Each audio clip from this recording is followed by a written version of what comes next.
মুক্তিযোদ্ধাদের নাতিপুতিরাও পাবে না, তাহলে কি রাজাকারের নাতিপুতিরা পাবে? हेलो दोस्तों, क्या आप जानती हो बांग्लादेश एक डिक्टेटर की तरफ जा रही है जहां पर no opposition, one party, one leader, one rule चलता है। बाकी जो सब उच्च ओहदे पर बैठा है वो सिर्फ फॉर्मेलिटी मेंटेन करने के लिए, बट रूल तो सिर्फ एक ही का ही चलता है, वो तो आप जानते ही हो। क्या आप कभी सुना है कोई पॉलिटिकल इशू नहीं है, कोई जाति धर्मों की दंगा नहीं है, कोई आतंकवाद हमला भी नहीं है। एक स्टूडेंट प्रोटेस्ट पर ऑफिशियली 200 से भी ज़्यादा पीपल मारा गई, अनऑफिशियली कितना आप सोच भी नहीं सकती हो। वो पीपल नहीं है, वो स्टूडेंट है जिनको देश की भविष्य कहा जाता है। कि आप सोच सकते हो गवर्नमेंट ने स्टूडेंट के खिलाफ shoot on site order pass कर दिया। बंगाली में एक कहावत है, सोनार बांग्ला, बट ये अब सोनार की नहीं रह गई, ये अब जल रही है। इस प्रोटेस्ट का जो मूल रीजन है वो है रिजर्वेशन। बांग्लादेशों में 2018 तक कोई सरकारी नौकरी के लिए 56% रिजर्वेशन थी एंड 44% जनरल। इस 56% में 10% women reservation, 10% under developed district reservation, 5% minority reservation, 1% disability and transgender reservation and 30% freedom fighter reservation में डिवाइड थी। स्टूडेंट की प्रोटेस्ट का जो मूल रीजन है वो है इस 30% रिजर्वेशन को हटाने का।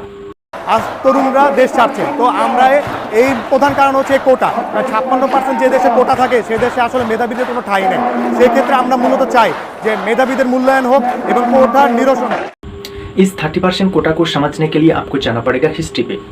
जब 1971 पे बांग्लादेश आज़ाद हुई थी पाकिस्तान से, इस आज़ादी में अहम रोल निभाया था एक पार्टी, आउशमी पार्टी। उनका मेन लीडर थी शेख मुजीबुर रहमान, वो शेख हसीना का फादर है। इस आज़ादी के लिए लगभग 30 लाख से भी ज़्यादा फ्रीडम फाइटर शहीद हो गई थी और आज़ादी के बाद शेख मुजीबुर रहमान बांग्लादेश की फर्स्ट प्रेसिडेंट बना। एक साल बाद यानी कि 1972 पर शेख मुजीबुर रहमान गवर्नमेंट की तरफ से फ्रीडम फाइटर को समर्थन करने के लिए, सम्मान जनाने के लिए, फाइनेंशियल हेल्प करने के लिए एक 30% फ्रीडम फाइटर कोटा सिस्टम लागू किया। ये डिसीजन उस वक्त के लिए 100% सही थी, लेकिन आज़ादी के बाद 53 ईयर्स गुजर जाने के बाद भी उनको सिस्टम में इंक्लूड करना, क्या ये ठीक है? क्योंकि उन लोगों का नौकरी करने का टाइम तो गुजर गई और गवर्नमेंट भी पॉलिटिक्स कर रही थी। गवर्नमेंट ने अपने फेवरेट लोगों को कोटा के थ्रू नौकरी दे रही थी। इसलिए कुछ स्टूडेंट मिलकर 2018 में इस कोटा सिस्टम की अगेंस्ट प्रोटेस्ट करने लगा। बट तब मामला इतनी बिगड़ नहीं गई थी और गवर्नमेंट भी स्टूडेंट की जो मांग है उनको एक्सेप्ट किया था और पूरी कोटा सिस्टम को हटा दिया था। और इसलिए कुछ फिजिकल डिसेबिलिटी, ट्रांसजेंडर स्टूडेंट, कुछ माइनॉरिटी स्टूडेंट और कुछ फ्रीडम फाइटर अंतर्गत स्टूडेंट एक होकर सरकार की अगेंस्ट और ये कोटा सिस्टम को पाने के लिए हाई कोर्ट में एक पिटीशन फाइल कर दिया था। और हाई कोर्ट ने क्या किया, 5 जून 2024 में ये गवर्नमेंट डिसीजन को इलीगल बताकर खारिज कर दिया और पूरी कोटा सिस्टम को फिर से सिस्टम में इंक्लूड कर दिया। इस डिसीजन में स्टूडेंट बहुत नाराज थी। उन लोगों ने फिर से एक बार प्रोटेस्ट करना चालू किया, बट इस बार गवर्नमेंट भी साथ नहीं थी। गवर्नमेंट ने क्या किया, आग में घी डाल दिया। মুক্তিযুদ্ধের বিরুদ্ধে এত ক্ষোভ কেন?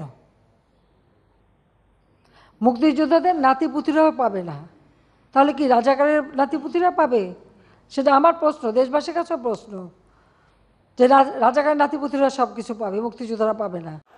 जनरली क्या होता है, जब जुडिशियल पावर गवर्नमेंट की अगेंस्ट जाती है तब गवर्नमेंट ने उनको समर्थन नहीं करती है। पर यहाँ पे तो उल्टा हो गया, गवर्नमेंट ने समर्थन किया। इनकी मतलब क्या है? इनकी मतलब ये होता है गवर्नमेंट ने जुडिशियल पावर को कंट्रोल कर रहा है। इनकी मतलब ये डिसीजन गवर्नमेंट की थी। ये प्रोटेस्ट की जो आग है वो और भी बढ़ गई थी जब गवर्नमेंट ने स्टूडेंट लोगों को राजाकर कहा। राजाकर एक बहुत ही घिनौना शब्द होता है। पाकिस्तान से आज़ादी के टाइम कुछ सैनिक बांग्लादेश आकर बहुत ही खून खराबी की, बहुत ही अत्याचार की, बहुत ही शारीरिक टॉर्चर की, उन लोगों को राजाकर कहता है। गवर्नमेंट ने इस प्रोटेस्ट को रोकने के लिए पुलिस, मिलिट्री फोर्स को बहुत ही पावर दे दी थी। उन लोगों ने स्टूडेंट की against rubber bullet, tear gas, lathi charge भी की थी। और एक दिन एक स्टूडेंट को जब शूट कर दिया था, तब स्टूडेंट और भी गुस्से में आ गई थी और मामला और भी बिगाड़ने होने लगा। बहुत सारी स्टूडेंट की जान ले ली, लगभग 200 से भी ज़्यादा स्टूडेंट की जान देना पड़ा। अगर गवर्नमेंट ने कुछ कॉम्प्रोमाइज़ करती तो इतनी सारी स्टूडेंट की जान नहीं जाती।